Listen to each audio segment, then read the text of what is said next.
Thank you. Good evening. I was sitting there enjoying the award ceremony. So thank you all very much for having me here this evening. I am delighted to be with some folks who I have nothing but great admiration for. First of all, Rick Rosendahl, who I've had an opportunity to work with now for a number of years, does such a great job with GLAA. Rick, thank you for your advocacy across the city, unwavering advocacy.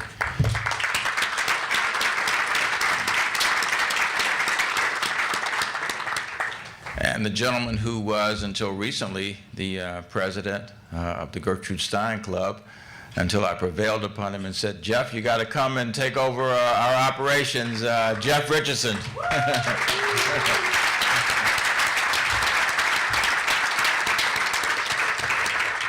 And to the man who's everybody's hero, who is truly the pioneer. And it is an honor to sit next to him on the other side, and that, of course, is Dr. Frank Kameny.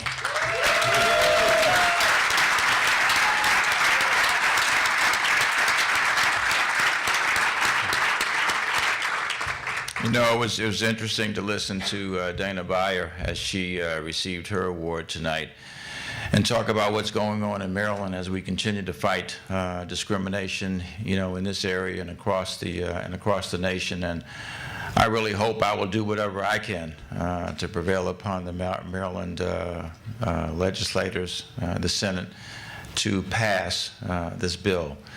I am extremely proud to have been a part of a council of the District of Columbia that about now, I don't know, 16 months ago, passed marriage equality here in the District of Columbia.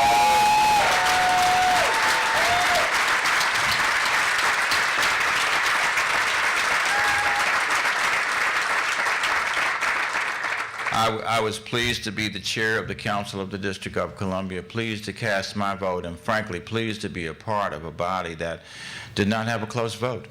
It was an overwhelming vote in favor of marriage equality, and I am so glad that the District of Columbia was not last, you know, in the nation. We were first in the nation, and I am so proud to be able to have people cite what we've done in the District of Columbia as a model for the rest of the nation.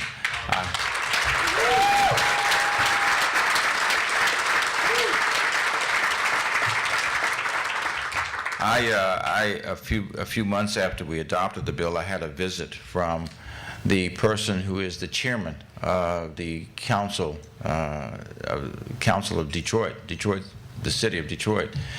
And I was walking him through and showing him the chamber, and he stopped as we were right in front of the dais, and he said, I just want to tell you, he said, I am so proud of the District of Columbia for what you have done to pass marriage equality, and I hope that we can achieve that in the city of Detroit.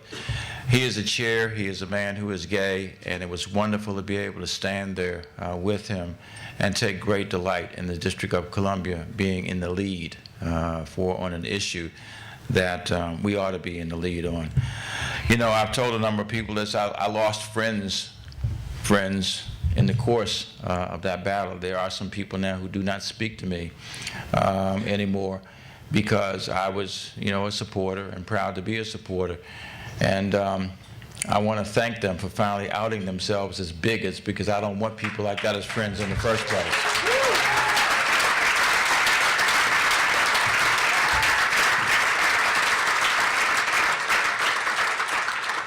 And so I want to congratulate the organization with the unpronounceable name. Isn't it wonderful to live in a city where people can be who they are, who they want to be, and don't have to worry about it? To be able to say that we have the Capital Area Gay and Lesbian Chamber of Commerce, isn't it wonderful to be able to have that kind of open, transparent, honest way of living in this city? You know, this has been quite a day. When you talk about discrimination and bigotry, every one of us who lives in the District of Columbia, in my opinion, is incredibly discriminated against, because we are not accorded the same rights and privileges as the rest of the United States of America.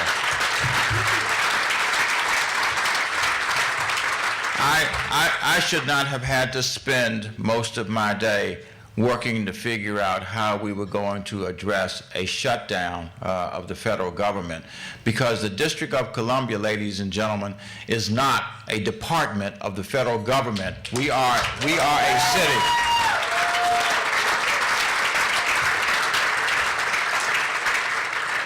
I got an email just as I was coming in, and it said that it looks like the lawmakers are close to being able to make a deal to be able to keep the government open. Well, we shouldn't have been in this in the first place. We should not be treated as an entity that cannot spend its own money. Why is it that we have to take the abuse, the insult of someone saying that, well, we don't like needle exchange programs, so we're going to put a rider on the budget of the District of Columbia so that you won't be able to spend your money on a needle exchange program that we know prevents the transmission of the HIV virus and AIDS in the District of Columbia, when 250 or more cities across the nation, in fact, have very successful programs.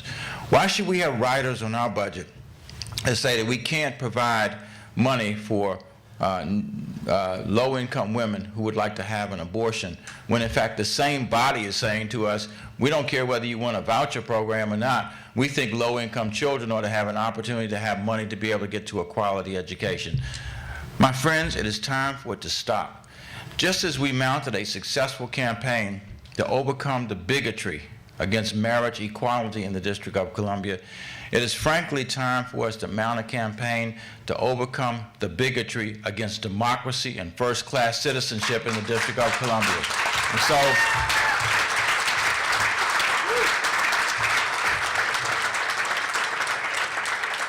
I think it's time for us all to band together around the common goal. You know, whether we're white, black, Hispanic, Asian, whatever the case may be, whether we're gay or straight, whether we're male or female, every person in the District of Columbia is being subjected to the same level of discrimination. It is time for that to end. Why should we pay taxes every day and not enjoy the rights that come with that? Why is it that when the votes are tallied up, the District of Columbia never counts? Why is it that one of the most outstanding representatives in the House of Representatives had her vote taken away from her in the Committee of the Whole just this past January?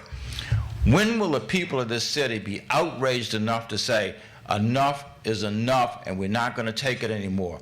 When will that day come? And ladies and gentlemen, I would love for it to be tomorrow, when we say we're going to mount the effort to overcome this discrimination, just as we have in so many other ways.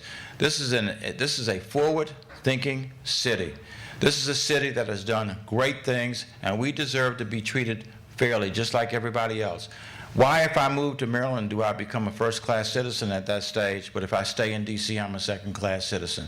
It is time for that to end, ladies and gentlemen. I say let's take the victories that we've achieved, just like we have on marriage equality.